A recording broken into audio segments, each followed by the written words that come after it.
Well, it seems Lady Furina has come to see you.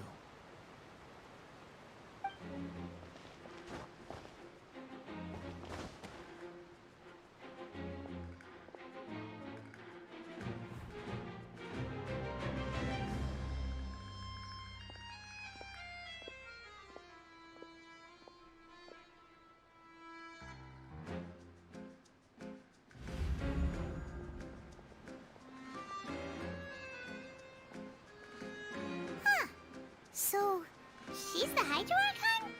But how did she know we were looking for her? My dear people, rich and poor, those with cup in hand and those with nothing at all, raise your glasses in celebration! If you don't have one, then just raise your hand in lieu.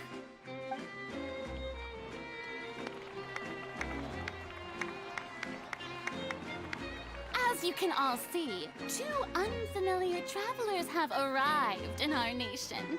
Come, let us make a toast in honor of this traveler and his companion, who have journeyed here from distant lands. I've long heard of the turmoil and chaos you left in your wake as you visited other nations, but I welcome you nevertheless. No, I have come to receive you personally. Fear is for insignificant cowards. I am a god, and I will never entertain the notion of such meaningless wariness. You can be rest assured, I see clearly your sincerity. Of course, seeking an audience with me is the most sensible thing to do. It will allow you to truly behold my power and witness my authority. Intelligent people always gather under the correct banner. I, Focalor, hereby welcome you to the nation of Hydro and acknowledge the value and significance of your trip. Now, you may rejoice in this. I see. As Outlanders, you inevitably lack even some of the most basic understanding. Don't forget that even the gods can be divided into the mediocre and the excellent. I suppose it's only natural for you to be awestruck by my abilities. You had best stop and consider. Do you really have the noble qualities and etiquette necessary to communicate with a god? All it takes is a flick of my finger for me to know everything about you. Oh? What's with these looks? Perhaps the welcoming ceremony still isn't enough? What else should I say then? Yes, but don't get too excited now. My dear believers and spectators alike tend to get quite rowdy, and despite the noise, I've come to tolerate all their ruckus.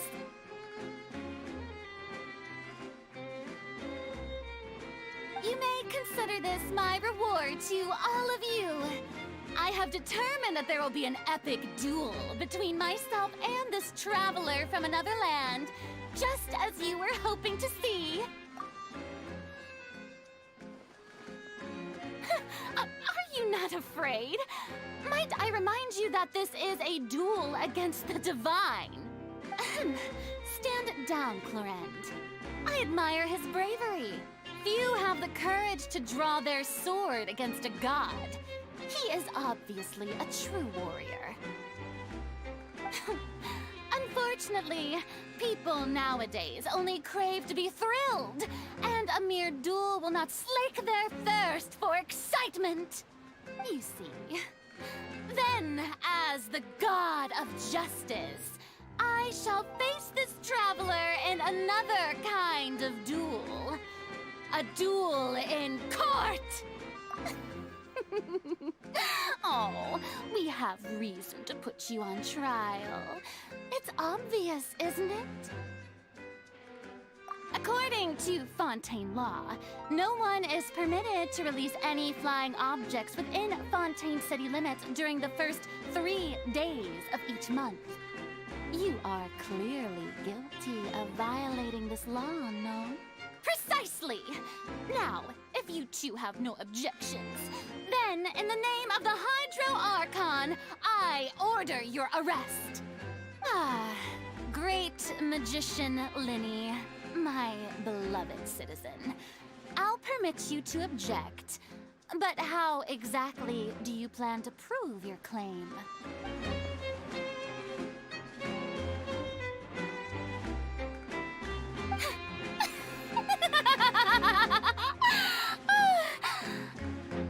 Amusing. Very amusing, Linny. Just the sort of unexpected twist that I enjoy. With you here, today's performance can finally be called complete. Performance? You see all this as a performance? In which case, consider the matter of your trial resolved. The god of justice will not bring charges against an innocent person. But when there are valid grounds, I will not only judge travelers from abroad, but even the gods of other lands. I look forward to seeing your upcoming performance at the Opera House, Mr. Linny and Miss Lynette. That's enough for now. Toodaloo! And by the way, I should probably let you know, even though I would prefer not to. There's someone sitting up there in the VIP seats that has been striking a pose for quite a while now. I believe she is trying to give you a most elegant and impressive first impression. So I think you should take notice of her sooner rather than later, otherwise she may become flustered.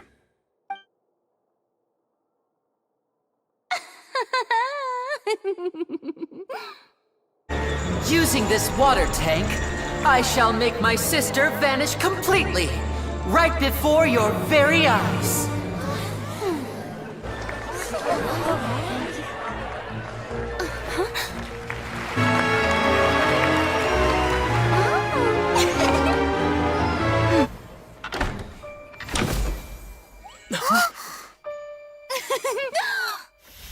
Ta-da! Yes, that's right. If this was just an accident, then we must investigate the cause. But if this was all part of some scheme, then those accountable will not escape the judgment of the God of justice. I know the truth. I can see through the whole thing. Really, using such a shallow and obvious mystery as his finale. Did he really underestimate us that badly? I say that our powerful magician, Mr. Linny, is now the prime suspect for the serial disappearances case. Huh? Why me? This whole thing was an accident. No, this all occurred during your magic show, did it not? The missing girl disappeared after being chosen, did she not? The deceased is one of your assistants, is he not? Now that I think about it, that whole speech about magicians making things disappear was nothing more than a provocation, a bald-faced challenge. That can't be right. How can Linny do this? He was in the box on the stage the entire time. We can even hear his voice. Besides, before the show, he told us that he would like to catch the criminal behind the disappearances. He couldn't possibly mean catching himself. Save discussion for a later time, please. Lady Furina, may I assume that your comments just now constitute an accusation against Mr. Linny and his associates, and that you are pressing charges? Huh? I just think that he... Well, I think it might be a little early to talk about formally pressing charges. But what Lady Furina said just now makes perfect sense. Looks like she's gonna personally deliver justice. A kidnapping and murder carried out under the cover of a magic show. Lady Furina said it all. I mean, of course, my dear people. But what excites me even more than the obvious truth before our eyes is the opponent I'll be facing. That's right. I mean you, traveler. You'll support Linny, won't you? After all, he was the one who helped you the first time we met. Then there's no problem at all. You know, the traveler and I already had a duel the first time we met. But with Linny's help, our little duel ended in a draw. But draws really are the most boring possible outcome. So, no more draws.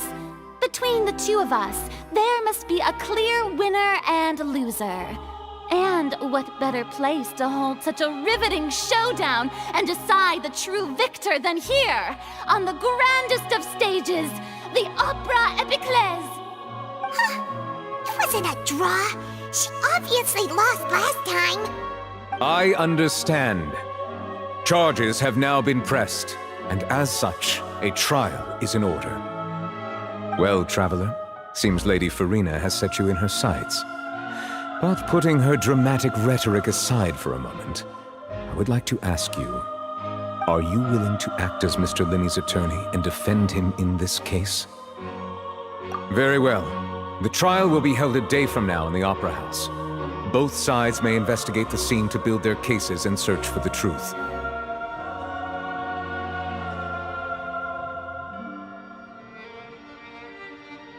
Linny and his troupe are all potential suspects and shall remain within the Opera House. The audience may begin to leave in an orderly fashion once they have been cleared by the guards. A day isn't that long. Let's see what kind of case this big-shot outlander can build in such a short amount of time. I'm really quite looking forward to hearing it. Well now, don't you all look disappointed? Don't tell me that your investigation came up empty-handed. That was to be expected, of course.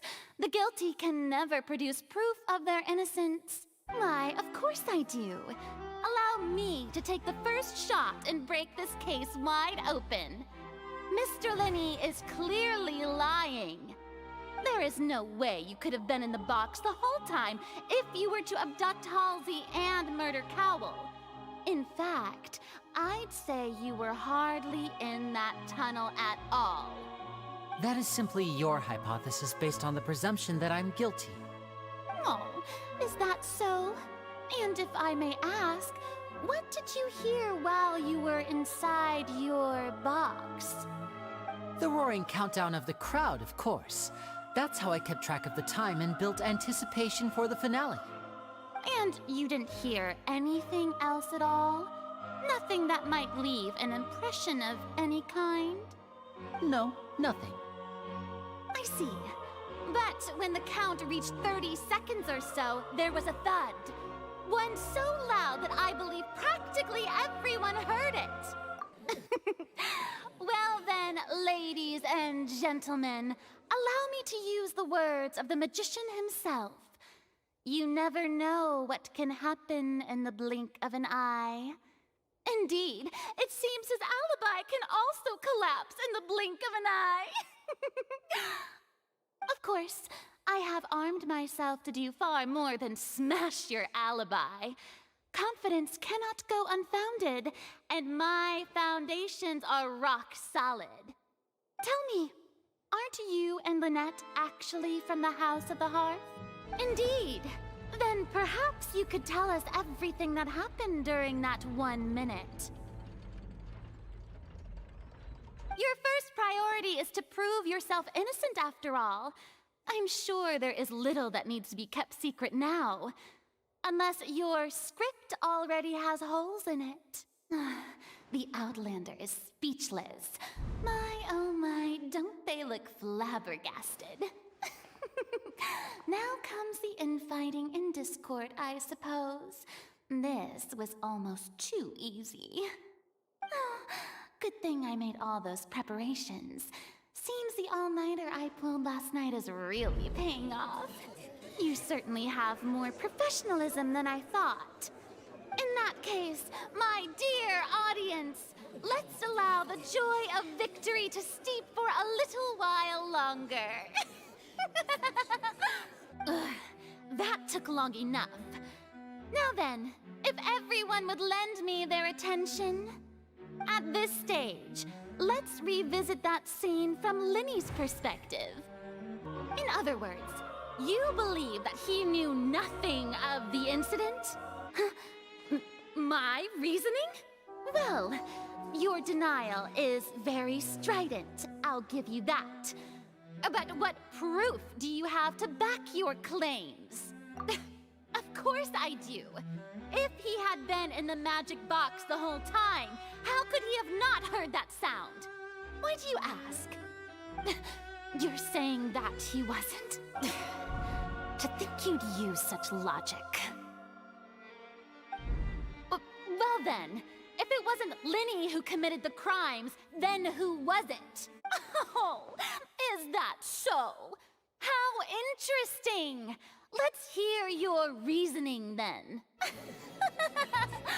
I see how it is. So this was all just a bluff. And here I thought you had something to show for it.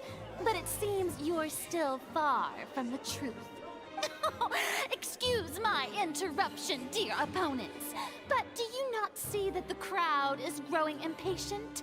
There is no greater sin in this opera house than an awkward delay in the performance. Oh, just a moment, please. I do hope you know how preposterous you sound at the moment. How could a person ever be transformed into water? This is reality we're talking about here, not some magic trick. Must we really? I should think that of anyone. Your friend Linny already knows this truth very well. Magic tricks are ultimately just illusions and misdirection. But Halsey's disappearance is very real. We're talking about two completely different things. People really do come up with all sorts of harebrained schemes when at the end of their rope. The way I see it, your suggestion that we broaden the scope of our investigation is nothing but a tactic for stalling the trial. Oh dear, what do I do? Even I think they sound convincing now. Have I falsely accused an innocent person? What a humiliation. Oh, I see. Well, how wonderfully comedic to have your own counterattack only to come back and wound you. Does this not clear all doubt?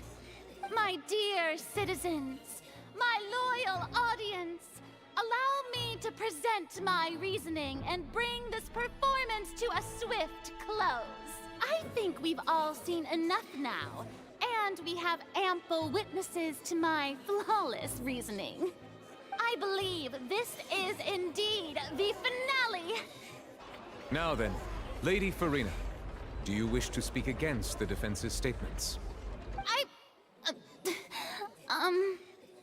Please answer the question, Lady Furina. Also, if I may add, the trial has not yet ended.